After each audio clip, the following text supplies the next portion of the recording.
हौ के पो गर्दैछौ हो बुढा मान्छे?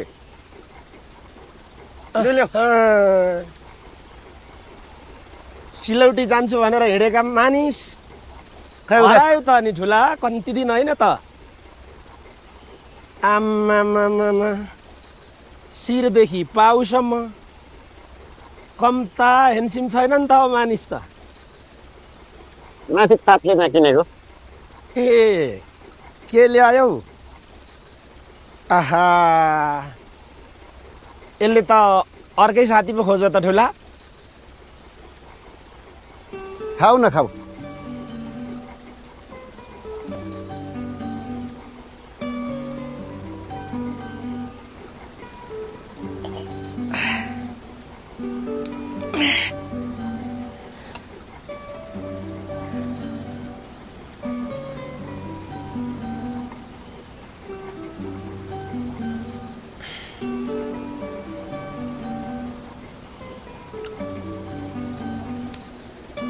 कस्तो रहेछ त?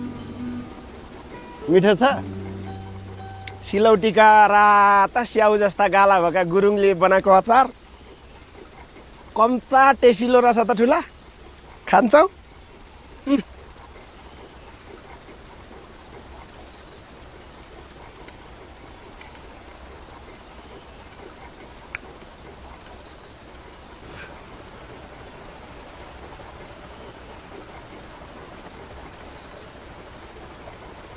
लु बुढा, एउटा कुरो नढाँटी भन त। अब बैँसमा त तिमी पनि हेन्सिमै थियौ होला, अनि यसो मान्छेमा सेमसेमा कतिका थियो त? लु नढाँटी भन त। अब यो उमेरको वैंशको कुरा के ढाँट्नु कि ठुला? एकचोटि दुध दुन चाहिँ खोजेकै हो, डोकोमा परेछ, अडिएन हौ मेरो त। अब यो माया प्रेम बिहेबारी भन्ने कुरा नि ठुला, यो साँचो जस्तै हो क्या।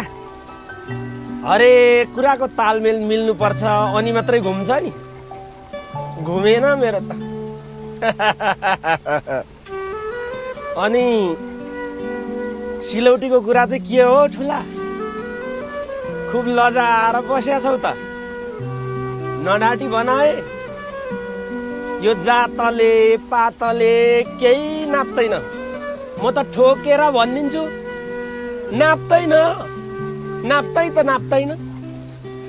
विचार भए आँट गर है ठुला,